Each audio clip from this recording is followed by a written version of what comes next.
Mes chers amis, vous me connaissez. Depuis plusieurs années déjà, vous regardez mes vidéos.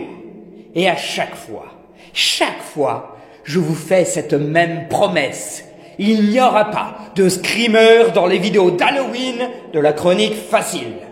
Et depuis 2014, et au long de 3 chroniques, aucun screamer, aucun jumpscare, ni aucune blague facile visant à vous faire sursauter depuis votre siège n'a jamais été faite. Et vous pouvez avoir une nouvelle fois confiance en moi, ce ne sera pas le cas cette année non plus.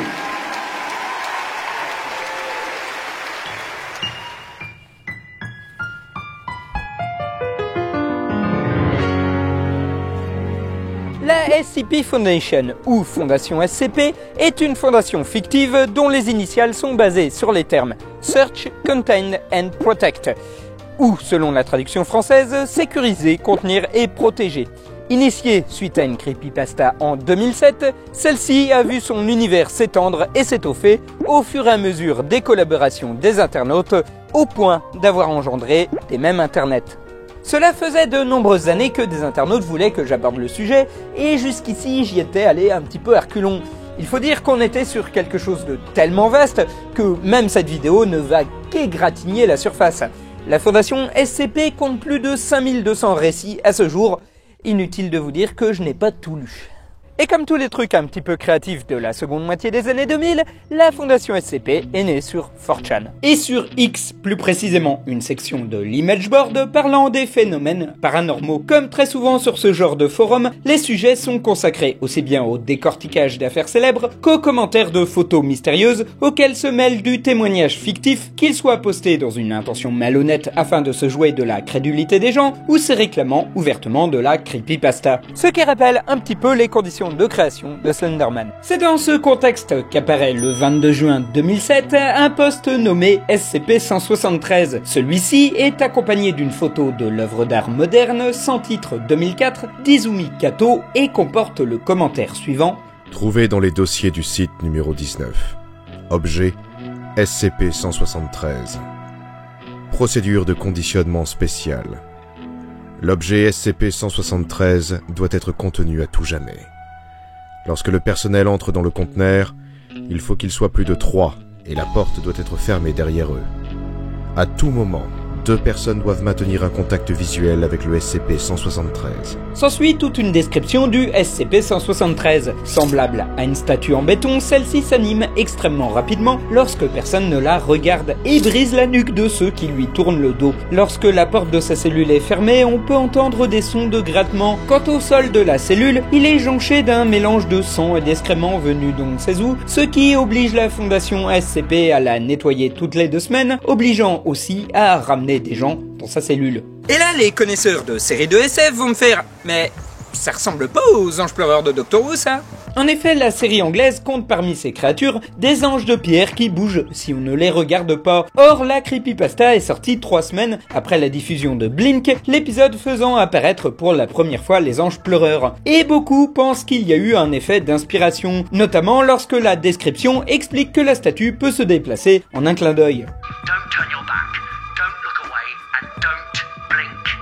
Bon, après, on va pas se mentir, les deux sont une variation horrifique du jeu pour enfants 1, 2, 3 soleil. Mais ce qui va séduire les internautes, c'est moins l'originalité de la creepypasta que la façon de la raconter. En effet, telle l'arche à la fin d'Indiana Jones ou l'échantillon à la fin du pilote de X-Files, on nous laisse à penser que le SCP-173 est un objet bizarre parmi tant d'autres. Son numéro et la date à laquelle il a été découvert semblent suggérer que la Fondation en possède beaucoup d'autres sur plusieurs sites. D'où l'idée de créer des descriptions d'autres objets paranormaux dans le même genre, avec un classement de dangerosité en plusieurs niveaux. Le procédé est aussi simple qu'il en est créatif. Il suffit de décrire un objet ou un être, ses particularités, son historique d'une manière assez succincte, comme dans un rapport d'enquête. Pas besoin d'inventer des personnages, un contexte ou une narration précise. De plus, des addendums rajoutés sous la description peuvent faire état d'opérations ou d'expériences supplémentaires, ce qui donne une progression au mystère. Les rapports de la Fondation SCP se rapprochent du récit récits horrifiques sous forme de faux documentaires, comme la série Les Documents Interdits a su exceller, et l'on retrouve certains artifices similaires, comme le fait que les noms, certains détails aient été censurés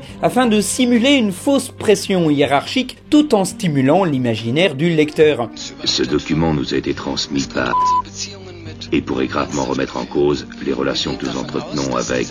Stimulation qui vient aussi du fait que seule une ou deux photos de l'objet subsistent, que celle-ci aille de l'image creepy au cliché qui semble anodin au départ, mais flippant après description. Il est à noter que les œuvres d'art modernes, par leur côté incompréhensible ou déstructuré, alimentent énormément les récits de la fondation SCP.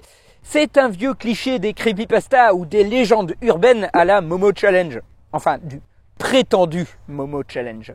Bref, je m'égare, revenons au SCP-173, ou plutôt sur ses suites les plus célèbres. On trouve ainsi le SCP-682, une créature de forme reptilienne extrêmement dangereuse qui semble vouloir la mort de toute forme de vie qu'elle croise. Confinée dans une cellule blindée, celle-ci semble virtuellement intuable, et sa description est suivie d'ajouts recensant les morts lors des tentatives de la Fondation pour s'en débarrasser, quitte à la mettre en contact avec d'autres SCP. Oui, car un élément récurrent des rapports de la Fondation, c'est l'utilisation potentielle des effets de certains SCP afin de contrer la dangerosité d'autres SCP, ce qui crée une forme d'univers étendu. Mais ça, on va en reparler plus tard. Parmi les autres éléments notables, on trouve le SCP-087, qui est un escalier sans fin dans lequel les marches sont vite plongées dans la noirceur la plus totale, les SCP-231, des femmes rescapées d'un rituel démoniaque dont la dernière survivante est soumise à un procédé tellement dégueulasse que le document qui l'évoque est abondamment censuré, le SCP-106, un genre de chasseur capable de passer à travers la matière et de faire fondre les gens qu'il touche, le SCP-914, une machine qui modifie de façon étrange les objets ou les êtres que l'on place à l'intérieur, le SCP-1471, une application mobile nommée Malo version 1.0.0 qui envoie des photos d'un étrange humanoïde au crâne canin qui finit par apparaître sur vos photos puis dans votre champ de vision, ou le SCP-3008 qui est un magasin de meubles hanté à l'intérieur duquel des gens sont toujours perdus à l'heure actuelle. Quant au SCP-426, c'est moi. Je ressemble à un grippin et dès que quelqu'un parle de moi, il est obligé de me nommer à la première personne. J'ai été trouvé chez une famille qui, après avoir passé 2 mois en ma compagnie, a fini par se prendre pour moi. Et certains d'entre eux sont morts en tentant d'effectuer les tâches ordinaires d'un grippin. Car les récits de la Fondation SCP offrent des tons assez différents. Ils peuvent être comiques, tragiques, voire des fois poétiques. Même si l'univers décrit par ceux-ci reste assez homogène, notamment grâce à une ligne éditoriale claire. Car n'importe qui ne peut pas écrire pour la Fondation SCP. En effet, suite aux nombreux autres rapports qui ont émaillé X après la publication du premier, un Wikidot s'est créé en 2008. Toutefois, pour éviter que ça ne devienne assez vite la foire du slip, il faut poser sa candidature avant de soumettre une fiche d'un SCP qui aura des chances d'être relu par la communauté avant d'être accepté. C'est certes restrictif, mais cela permet de garder un univers relativement homogène, d'éviter les récits de mauvais goût, les trucs écrits avec les pieds ou les choses insipides. Même si certains récits ont parfois tendance à se ressembler. Car il est difficile d'éviter la redondance lorsque ton site s'approche dangereusement des 5000 rapports SCP différents. Ce à quoi il faut ajouter les SCP Tales, des récits racontant les aventures des employés de la Fondation, ainsi que les récits se situant dans des mondes parallèles, les récits non canoniques, notamment les blagues comme celle du 1er avril où SCP a signifié Super Cute Pets, et toutes les œuvres créées par les sites étrangers qui ne se contentent pas de traduire les SCP originaux, mais rajoutent leurs propres fiches et leur propre mythologie comme s'il s'agissait d'une branche de la Fondation située dans un pays étranger. Et pour rajouter à la confusion, il existe la RPC Authority, une institution similaire qui a produit presque 500 rapports et est née le 18 juin 2018 d'un schisme de contributeurs de la SCP Foundation qui n'avaient pas aimé que celle-ci affichait un drapeau gay dans son logo afin de soutenir le mois des fiertés. Ah! Bref, la Fondation SCP s'est créé un univers à elle toute seule, qui n'est pas sans rappeler les autres agences contre le paranormal que l'on trouve dans les fictions, que ce soit le Bureau des affaires non classées d'X-Files, l'Institut Torchwood, le BPRD d'Hellboy ou le projet Blackwing de la série Dirk Gently. Une série qui a été créée et scénarisée par Max Landis, que l'on connaît pour avoir fait ses premières armes en tant que scénariste et contributeur du site de la Fondation SCP. Évidemment, cet univers foisonnant s'est étendu à d'autres médias. On trouve des vidéos de fans qui non seulement racontent à voix haute des rapports SCP, mais aussi les tournent à la façon d'un documentaire ou d'une web-série. Il existe aussi des jeux vidéo dont le plus célèbre reste SCP Containment Breach, qui propose de suivre un agent de classe D tentant de fuir la Fondation et se retrouvant face à d'autres créatures célèbres des rapports. L'agent de classe D étant grosso modo le larbin de service. C'est l'équivalent du mec avec une tunique rouge dans Star Trek, du Stormtrooper de base ou du mec de bas niveau chez les chasseurs de démons de Demon Slayer. Tu sais qu'il faut pas trop t'y attacher longtemps.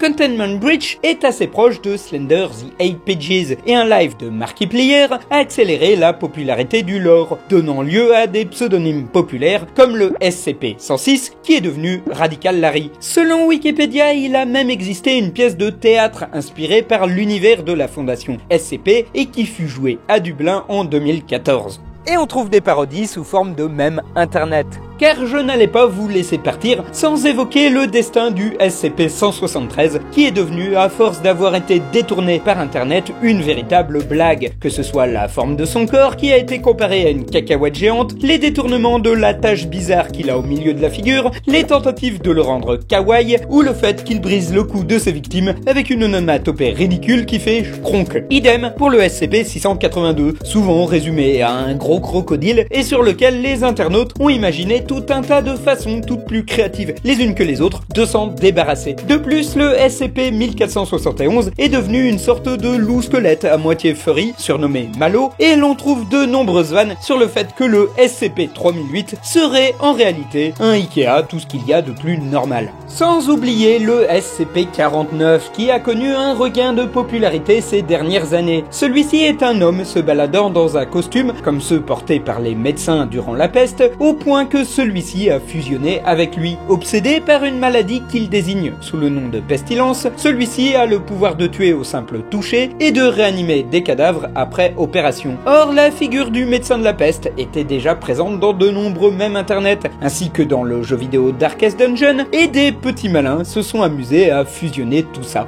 Ceci dit, quitte à fusionner les trucs, on pourrait aller encore plus loin. Ce qui m'étonne, c'est que personne n'a pensé à faire fusionner le numéro des SCP avec le numéro des jours de l'année. Ce qui ferait que, par exemple, Halloween, qui est le 304e jour de l'année, pourrait se rapporter au SCP-304, qui est un signal radio qui prédit les futurs présidents. Et ça, c'est quand même cool. Ou avec le Pokédex, ce qui fait que le SCP-106 correspond à Kikli. Mais avec les départements français. Ce qui fait que le SCP-49, ça correspond au Maine-et-Loire. Et là, c'est logique, parce quand on sait qu'il y a eu une épidémie de peste... On arrête on arrête l'expérience. C'est logique. On arrête l'expérience. La pestilence. On avance. C'est là. L'expérimentation CSP-75YT5 a échoué. Le sujet D454-856 s'étant mis une nouvelle fois à énoncer des hypothèses stupides et la vidéo n'arrivant pas à trouver une conclusion sérieuse.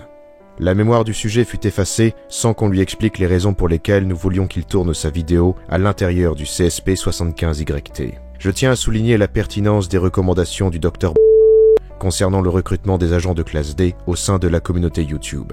Ceux-ci sont corvéables à merci, parfaitement interchangeables et de jour en jour plus nombreux. La simple mention de partenariat les pousse à accepter tout type de mission, et ainsi l'agent D454-856 était persuadé de recevoir de l'argent de Nord pour son partenariat.